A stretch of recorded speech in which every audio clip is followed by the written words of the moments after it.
eh, como todos los días, desde que iniciaron los alegatos, las declaraciones, los testigos en el juicio contra Genaro García Luna, y le agradezco mucho a dos maestros a quienes apreciamos, respiramos, admiramos y agradecemos. Le agradezco mucho al maestro Francisco Paco Cruz, autor del libro García Luna, El Señor de la Muerte, periodista de larga trayectoria y amigo de Sin Censura. ¿Cómo estás, Paco? Te saludo con mucho gusto.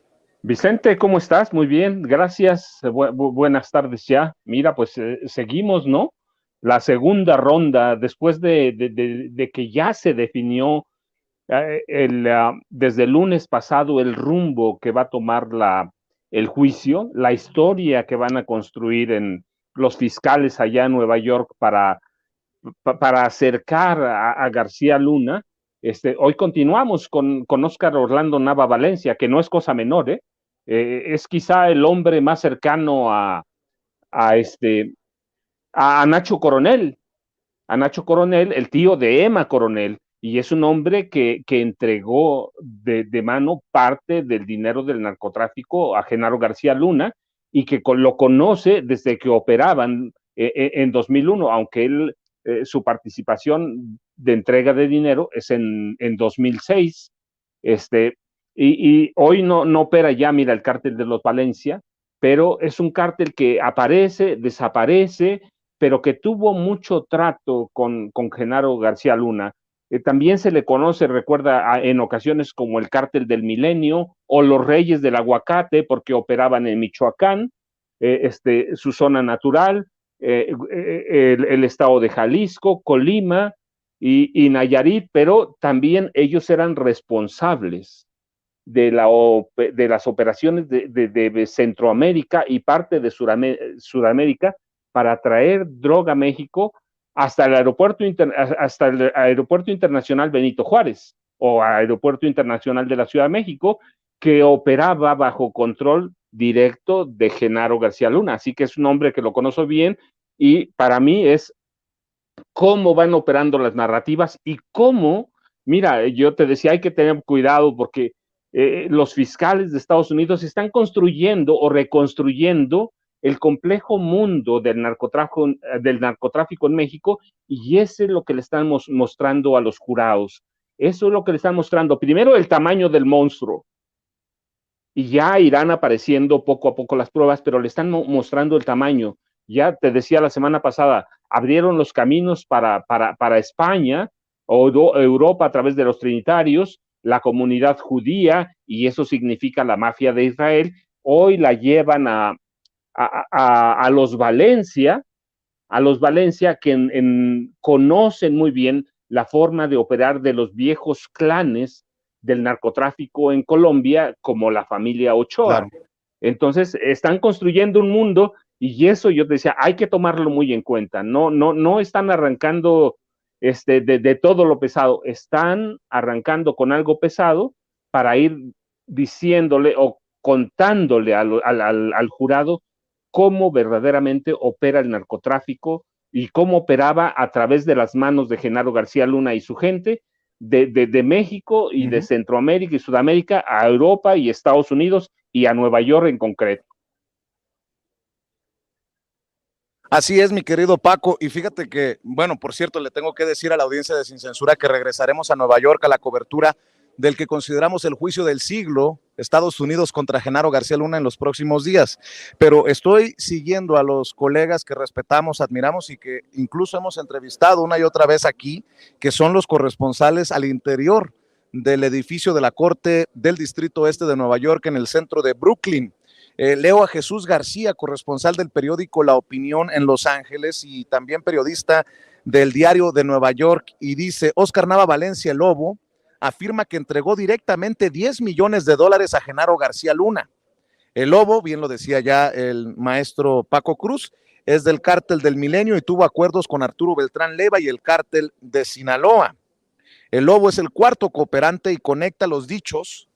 En otras palabras, confirma la versión entregada en un principio por Sergio Villarreal Barragán el Grande. Habla de una gran reunión en 2008 con varios líderes, el Chapo, el Mayo, Alfredo Beltrán Leiva, Nacho Coronel, la Barbie. Habla de las operaciones en la Ciudad de México, en Querétaro, en Cuernavaca, en Michoacán. El Lobo dice que en una reunión con Genaro García Luna en Guadalajara le dieron $500,000 de adelanto a través de Luis Cárdenas Palomino. Luego en un local de lavacoches entregaron 2.5 millones. En esa reunión estuvo Cárdenas Palomino, en total fueron 3 millones.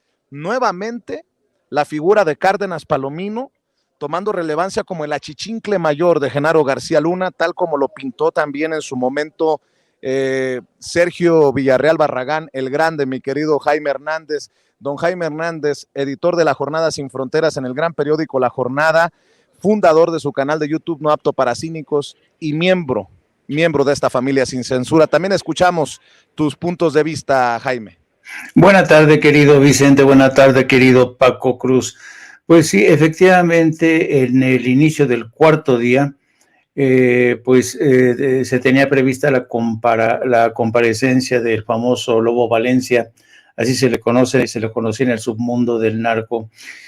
Y fue interesante que antes de que se despepitaran esta información que has dado a conocer, querido Vicente, querido Paco, que el juez Brian Cogan diera a conocer una moción presentada por la defensa de Genaro García Luna, en la que piden, por favor, que no se acepten rumores, que no se acepten testimonios con testigos no identificados, con fuentes no identificadas.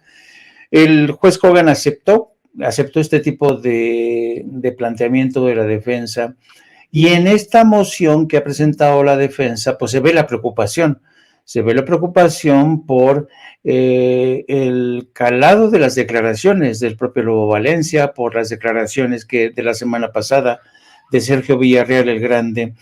Hoy realmente y el problema es que todas las declaraciones encuentran sustentos. Yo creo que se puede hacer fácilmente un rompecabezas a través de los recortes de prensa de aquella época, de testimonios, de versiones que se daban a conocer. Por ejemplo, como en el testimonio ofrecido hoy por el Lobo Valencia, narra cómo parte de estos $10 millones que entregó a García Luna fueron primero para liberar o arreglar un problema que tenía en el puerto de Manzanillo con un cargamento que había sido confiscado.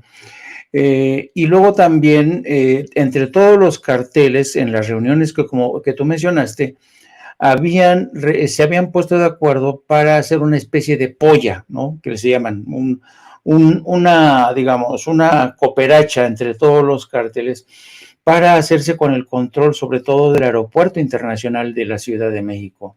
Hay que recordar que no fueron pocas las veces en que nos enteramos de cómo pasaba droga a través del Aeropuerto Internacional de México, y hasta la fecha el hecho de que la Marina haya intervenido en el Aeropuerto Internacional de la Ciudad de México, pues imagínate, supuso un grave golpe para estos narcotraficantes que ya se habían hecho con el control de ese aeropuerto de la Ciudad de México. Imagínate, el principal aeropuerto de México, y otros aeropuertos de los que se hicieron control fue Cancún, Acapulco, y sigue contando Tijuana también. Entonces, realmente yo detecto aquí en esta moción presentada por la defensa el interés por tratar de neutralizar, tratar de encontrar las debilidades de los testimonios presentados por todos y cada uno de los testigos que van a ir desfilando. Pero yo, francamente, lo encuentro complicado, muy complicado, que el jurado desestime, no haga caso de los testimonios de estos narcotraficantes, como es el caso de Oscar Nava. Entonces, es el reinicio del cuarto día del juicio.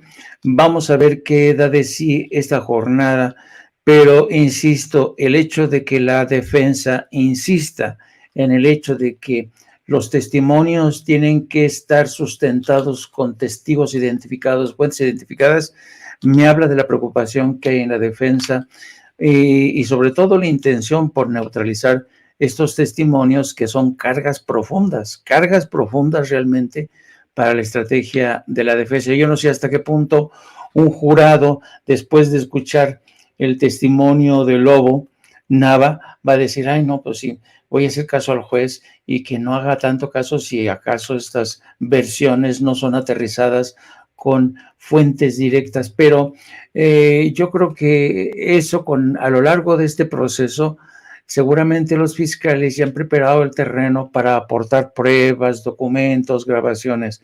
En fin, como a ti te consta, querido Vicente, que has cubierto la primera parte, pues estamos en una fase muy inicial, y solamente la gente entendida, la gente que ha tenido acceso a información, que tiene una memoria impresionante, como es el maestro Paco Cruz, pues en cuanto escuchen un testimonio lo aterrizan inmediatamente, ¿no? Así es que vamos a ver si la defensa es capaz de neutralizar, pero yo lo veo una labor bastante cuesta arriba. Bueno, debo de decir que no sé si voy a cometer una indiscreción o un error al señalar que hemos estado en pláticas con la familia de Edgar Beitia, el que fuera fiscal del estado de Nayarit, y quien va a ser precisamente uno de los testigos, bueno, si es que llega a ser testigo en el caso contra Genaro García Luna, para escuchar la versión de su mamá y si se podía hasta del abogado de Edgar Beitia, quien sería el mismo que fungió como abogado defensor de Joaquín El Chapo Guzmán. Y es que hay un caso al interior del juicio, hay complicaciones sobre la participación como testigo de Edgar Beitia, quien fue apodado El Diablo. Estoy leyendo también lo que publica Jesús García sobre esto, que se ha convertido en algo así como una papa caliente en el juicio a Genaro García Luna para el juez Brian Cogan, ya que deberá decidir sobre la petición de la fiscalía para impedir que la defensa cuestione sobre ciertos hechos a Edgar Beitia, el exfiscal del estado de Nayarit. Hay que decir que esto es normal, lo que buscan los fiscales, que no se le pregunte por parte de la defensa tal o cual testigo, o en el caso de la defensa, que consiguió que el juez no permitiera que se hablara de la riqueza de García Luna después de dejar el gobierno. Hay que recordar que Edgar Beitia fue condenado a 20 años de prisión y según la Oficina de Prisiones estadounidense se encuentra recluido en el Centro de Detención Metropolitana en Brooklyn, el mismo centro en donde se encuentra Genaro García Luna, o sea, termina siendo compañero de cárcel del que fuera el superpolicía de Felipe Calderón. Entre los abogados de Beitia se encuentra Jeffrey Lichman, quien defendió a Joaquín El Chapo Guzmán y a su esposa Emma Coronel. Así que vamos a esperar también detalles que resultarían importantes en torno a las figuras que está llamando o que está tomando en cuenta la fiscalía para testificar en contra de Genaro García Luna, mi querido Paco. Sí, mira, Vicente, antes un saludo a Jaime, pero mira, sí, lo importante es que cada uno de los testigos verdaderamente sí ha sido seleccionado, porque tiene una parte de la historia que no solo le va a contar al jurado, en realidad nos va a servir a nosotros para confirmar algunas cosas que sabemos o para reconstruir cómo empezó a operar y cómo operó verdaderamente Genaro García Luna. Hablan de Luis Cárdenas Palomino, pero no, mira, es que Luis Cárdenas Palomino y todo el grupo, incluida su esposa, vienen con él, con Genaro García Luna, desde principios de los 90. ¿Sí? Es un grupo que conoce cómo funciona, cómo opera todo el narcotráfico en el país. Entonces, a mí se me hace muy interesante, de veras, cómo están reconstruyendo los fiscales para gente que no conoce, que es el jurado, o que conoce poco, lee poco sobre estas cosas que nos interesan más a nosotros, cómo se van armando las rutas del trasiego, las rutas de entrega, cómo llegan, quiénes la reciben, y todo un mundo todo un mundo que lleva solo a un culpable, porque ellos están juzgando solo a una persona, a Genaro García Luna. Entonces, ¿cómo le han ido construyendo en estos 4 días de audiencias? ¿Cómo van reconstruyendo y van creando y recreando a un hombre que creó un imperio criminal, no para México, sino un imperio criminal que daña a Estados Unidos, que eso es lo que están mostrando los fiscales? Y claro, bueno, la defensa, decíamos, tiene que desacreditar cualquier cosa que vea que puede dañar potencialmente a su cliente o dañarlo definitivamente. Pero mira, es muy interesante porque con todos estos detallitos, pues nos damos cuenta que el abogado no conoce el tamaño del monstruo y no conoce el tamaño del problema que se echó a las bolsas, porque decíamos, la primera semana no pudo cercar, y tú estuviste ahí adentro, no pudo cercar, no pudo acorralar a El Grande. ¿Qué va a hacer con testigos como Edgar Beitia, que conocen por dentro el funcionamiento del sistema judicial, del sistema de administración de justicia de este país, y que tuvo tratos directos con García Luna? El Lobo Valencia, ya lo ha dicho, tuvo tratos directos. ¿Cómo los va a desacreditar la defensa? Le han pedido al juez que no escuche rumores. Está bien, que no escuche señalamientos de oídas. Sí, pero aquí tienes a testimonios directos. Tienes a personas que conocen por dentro. Mira, no solo el cártel de Sinaloa y cómo creció de 6 estados a 18, no, conocen cómo operaba desde el cártel de Juárez. Nacho Coronel era uno de los alumnos de El Señor de los Cielos. Con él empezó, él lo formó, así que conocen la estructura del narcotráfico desde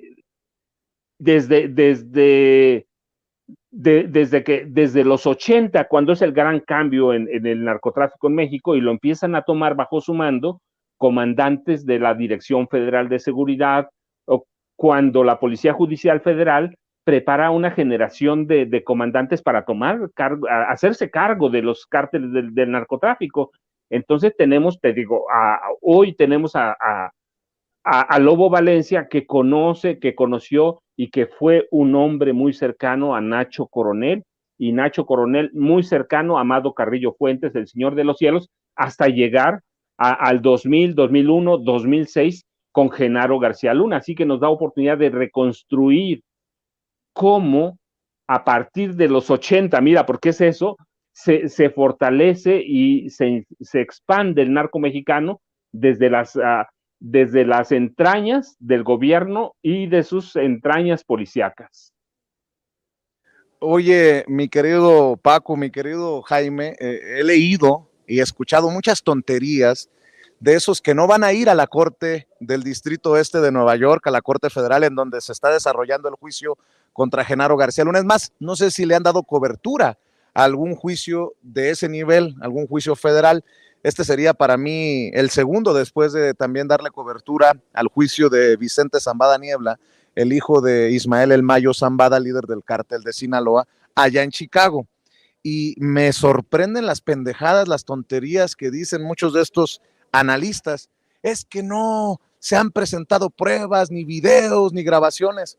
Pues aquí lo hemos dicho una y otra vez, el testimonio de testigos, colaborantes, cooperantes con los fiscales es importante, y sobre todo cuando se van concatenando, cuando van haciendo sentido, cuando uno refuerza lo que dijo el otro, y en este caso el Lobo hoy está de alguna manera contando con sus formas, con sus palabras, lo que ya había mencionado el Grande. El Lobo asegura que le estaban dando dinero a Genaro García Luna. Súmele lo que ya había dicho el Grande del dinero en sobornos que le estaba dando el cártel a Genaro García Luna. Bueno, ahí nomás para la anécdota, para el color, o de plano, no sé si tenga una profundidad que necesite análisis, mi querido Jaime, lo que publicó ayer Felipe Calderón, que yo lo traduzco como diría Rubén Aguilar, el que fuera vocero de Vicente Fox. Lo que quiso decir el presidente, bueno, pues yo voy a decir lo que quiso decir el expresidente: Diosito, Diosito, por favor, ayúdame, no me dejes de tu mano. Ayer Felipe Calderón tuiteó esto: Evangelio hoy, Mateo 5, dichosos los perseguidos por causa de la justicia, porque de ellos es el reino de los cielos. Dichosos serán ustedes cuando los injurien, los persigan y digan cosas falsas de ustedes por causa mía. Alégrense porque su premio será grande en los cielos. Y no, el tono mío no es de burla a la palabra de Dios, a la palabra del Evangelio, sino que a este descarado, yo sí le dije sus cosas a Felipe Calderón. Yo pensé que me iba a contestar, pero también confirmo que es un tanto cobarde Felipe Calderón, porque le dije que este cabrón no tenía madre, ni perdón de Dios. Pero bueno, mi querido Jaime Hernández, seguimos con los comentarios, con el diálogo en esta mesa. Sí, a mí se me hace fascinante este tuit de Felipe Calderón por dos cosas, porque fíjate que yo recuerdo muy mucho cuando los escuadrones de la muerte operaban en Argentina bajo las direcciones de la dictadura militar, bajo Videla. Era curioso cómo esta gente, al mismo tiempo que asesinaba, era muy religiosa y leía la Biblia y se aventaba sus speeches, así como este descarado de Felipe Calderón, invocando a Dios. Ya saben, ellos estaban del lado del bien, defendiendo la patria. Así son estos personajes de descarados, de cínicos, ¿no? Entonces, esto te demuestra hasta qué punto la derecha, la derechona, de la que forma parte Felipe Calderón, creen que realmente que cuentan con una especie de patente de corso, ¿no? Con una especie de bendición, para hacer todo lo que han hecho, particularmente Felipe Calderón, que impulsó una guerra criminal en el que perdieron la vida muchos civiles, las llamadas víctimas colaterales. Así es que por más citas de la Biblia que lance a través de su cuenta de Twitter, pues la gente no se va a distraer con eso. ¿Qué es lo que quiere demostrar? Que es un hombre de Dios y que actuó en nombre de Dios para salvaguardar y proteger a la patria. Pues que se lo crea su tía Chucha, ¿no?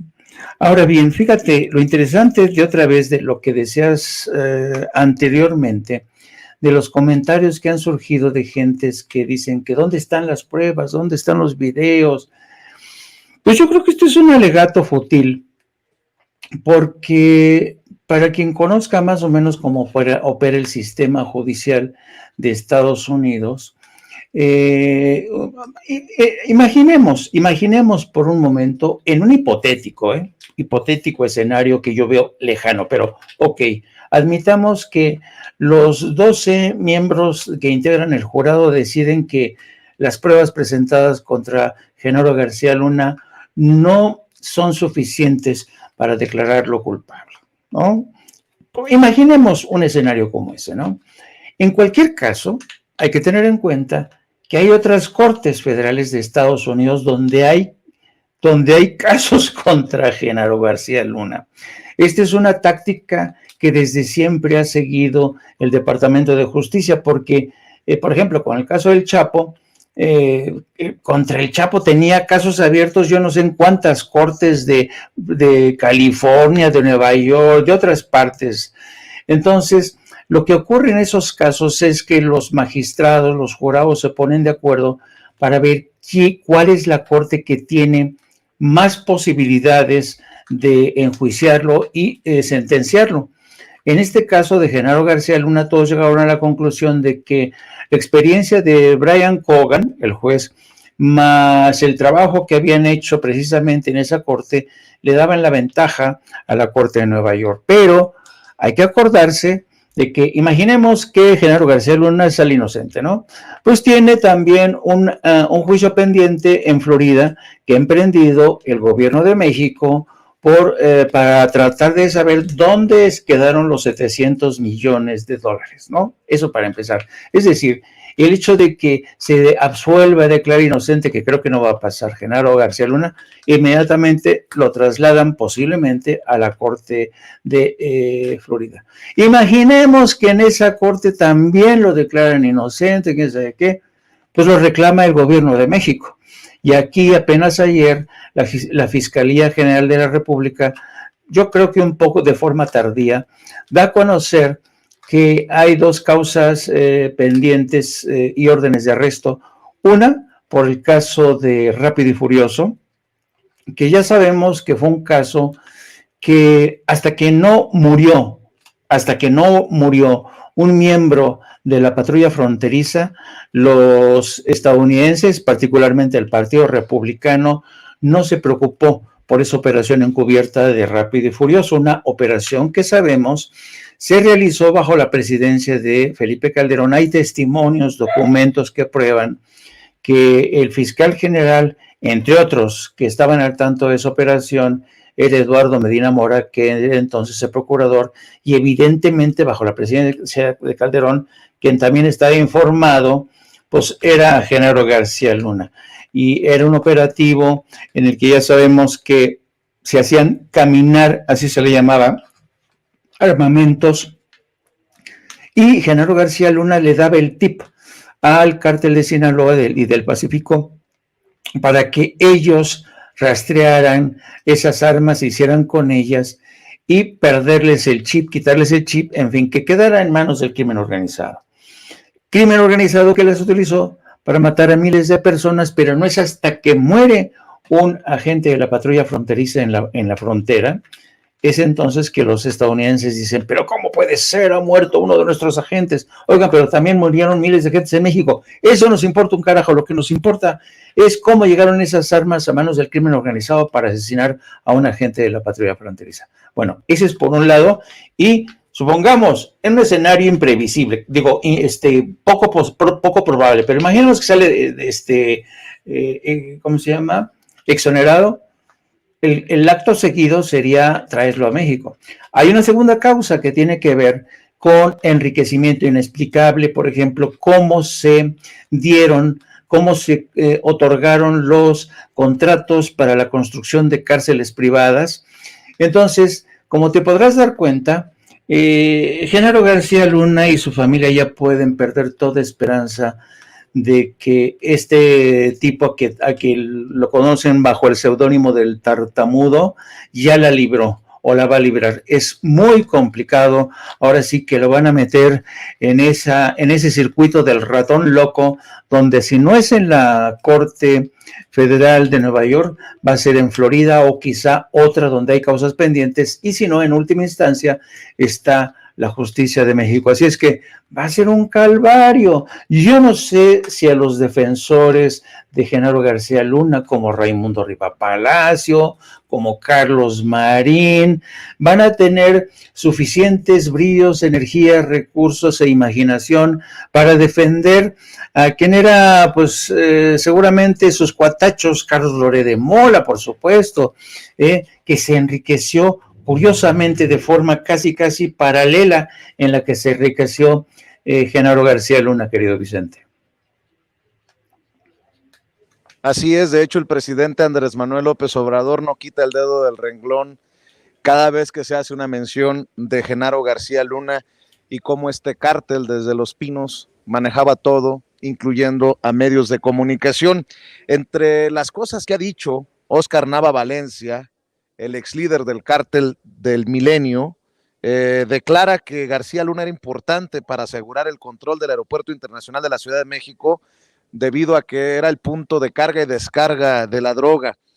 Insisto, podría para muchas personas resultar, entre comillas, lo mismo, lo que dijo el Grande, lo que dice ahora el Lobo, pero es reconfirmar desde diferentes trincheras, desde diferentes cárteles, desde diferentes personajes, el papel que aseguran los fiscales, y por eso están enjuiciando a Genaro García Luna, tenía el superpolicía en este gran negocio del narcotráfico y de lo que llegó a cobrar en sobornos.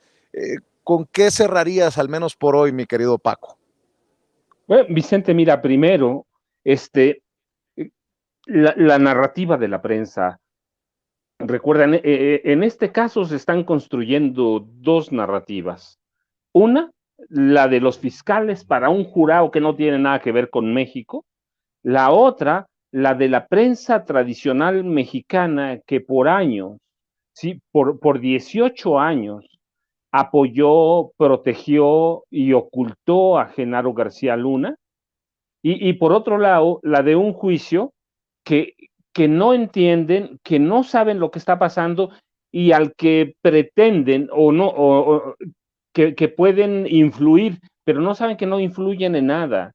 Es un sistema de justicia diferente, es un sistema que le sirve a Estados Unidos, así va a funcionar, recuerda, desde el principio lo dijimos, el juicio de García Luna tiene una narrativa desde adentro para Estados Unidos y bien harían esos periodistas en ver el juicio así, verlo desde afuera, porque no importa su narrativa, incluso no va a tener tanto impacto en México, porque ¿qué credibilidad tienen? Hace mucho la mataron, hace mucho, y esa es la importancia del nacimiento y la consolidación de las redes sociales. Que tiene la otra narrativa, la narrativa que es la que debe ser, o por lo menos una diferente, que se acerca a la verdad. Entonces, ese es lo que se juega, Vicente. Una narrativa que es la gente que protegió a Genaro García Luna por 18 años, la que comió de su mano, la que lo tuvo ahí, la prensa a la que sentó para cambiar la forma de contar la violencia. Y la otra, bueno, pues estamos quienes lo vemos de fuera y que vemos cómo han ido construyendo un entramado. ¿Quién va a ganar? Bueno, es un juego de estrategias y eso es lo que hace interesante a los juicios por jurado popular en Estados Unidos. Y nosotros tenemos que pararnos afuera, verlos a los dos y contar lo que vemos de los dos. Hoy me parece que es importante, yo te decía al principio, ¿por qué? Porque esto da seguimiento a los primeros 3 días del juicio, es decir, los fiscales de Estados Unidos le están armando un mundo aparte a los jurados, le están contando poco a poco cómo opera el narcotráfico en México, cómo opera internacionalmente, qué papel jugaron cada punto, como el Aeropuerto Internacional de la Ciudad de México, y qué papel jugaba cada personaje importante. No es aislado, entonces van a ir subiendo de tono, hay que esperar los próximos días, pero para mí hoy, te digo, es importante, ¿por qué? Porque es un personaje que conoce cómo se consolida o cómo cambia el narcotráfico a partir de los 80 en este país, y luego cómo entran personajes como García Luna desde las entrañas del Estado para controlarlo y llegan las instancias Sudamérica, Centroamérica, que es lo que hace el Lobo Valencia, operar desde Centroamérica hacia el aeropuerto y de ahí otra vez a lo que les interesa en Estados Unidos, el envío de drogas duras a Estados Unidos y el papel fundamental que juega la policía, porque no se puede entender el narcotráfico, el crimen organizado, sin un cerebro, y ese cerebro es Genaro García Luna, y es lo que están para mí pintando los fiscales. Pues en esa lucha de narrativas y la cobertura de la que habla Paco, mi querido Jaime, hoy el presidente se burló y gacho de Raimundo Rivapalacio, que quedó literalmente, como lo llaman en las benditas y malditas redes sociales, como Rivapayazo. Eso de que pesa una tonelada, $1,000,000. Perdón, pero hasta yo le entré al pitorreo en redes. ¿Cuántos kilos de chorizo caben en una maleta llena de dólares? Trivia para Raimundo Rivapalacio. Dice que 700, un amigo aquí. Entendió el que entendió, mi querido Jaime. Pero para eso están estos grandes expertos. Y luego dice Sarmiento, no, es que no cabe $1,000,000 en una maleta. Pues como cuánto cabrá don Sergio Sarmiento. ¿Cómo saben de estas cosas? Se destapan solitos. Sí, no, pero además es que ellos solo reciben transferencias, ellos solo recibían transferencias Así es que por eso no saben pensar, no saben calcular de cómo está el kilo de dólares, del fajo de dólares de a 100. Realmente es penoso, de verdad, es que es en serio. Yo que he conocido a Raimundo durante muchos años, arrancamos casi juntos, se puede decir. A mí me da una pena, una vergüenza ajena ver cómo un periodista que empezó como un prometedor reportero, sesudo, inteligente, ha caído tan bajo, ¿no? A mí, francamente, dices, pero ¿qué le pasó, no? ¿Qué le pasó a este personaje? ¿Qué le pasó a Raimundo? ¿Cómo se extravió de esta manera? Y cómo, porque incluso yo que vi ese programa al que hacía alusión el presidente, lo estuve viendo, y dije, y incluso los que estaban ahí se quedaron asombrados, como Denise Merker, como otros que estaban ahí, no sirviendo, que ese lo acompañó, fue su comparsa, pero los otros se quedaron diciendo, pero ¿en serio, Raimundo, estás recurriendo a ese tipo de argumentos para tratar de salvarle la cara a Genaro García Luna, para tratar de desacreditar a los testigos que ha presentado la Fiscalía? Es increíble. Pero también déjame hacer otra reflexión para cerrar, querido Vicente, porque la verdad es un hecho que, fíjate, ¿te acuerdas que cuando se descubrió, porque este tema que tenemos nosotros los mexicanos con el tema de la corrupción, el dinero que llegó para corromper la política, viene de lejos, ¿no? Y yo recuerdo mucho lo que ocurrió, porque fue uno de los casos que investigué con mayor cercanía, fue el caso de Raúl Salinas de Gortari, cuando él creó el sistema del semáforo verde para exigir al ejército que dejara aterrizar a las avionetas que venían de Colombia con droga cargada para que repostaran aquí, y aquí repostaban y se utilizaban otras vías o seguían otros vuelos, recargaban, repostaban y seguían con la carga de distintos puntos hasta la frontera. Y yo recuerdo que pues ni el presidente ni el propio Raúl Salinas de Gortari realmente purgaron una condena que tú digas, wow, nunca se terminó de vincular con ese hecho a Carlos Salinas de Gortari, que por supuesto que estaba enterado, ¿no?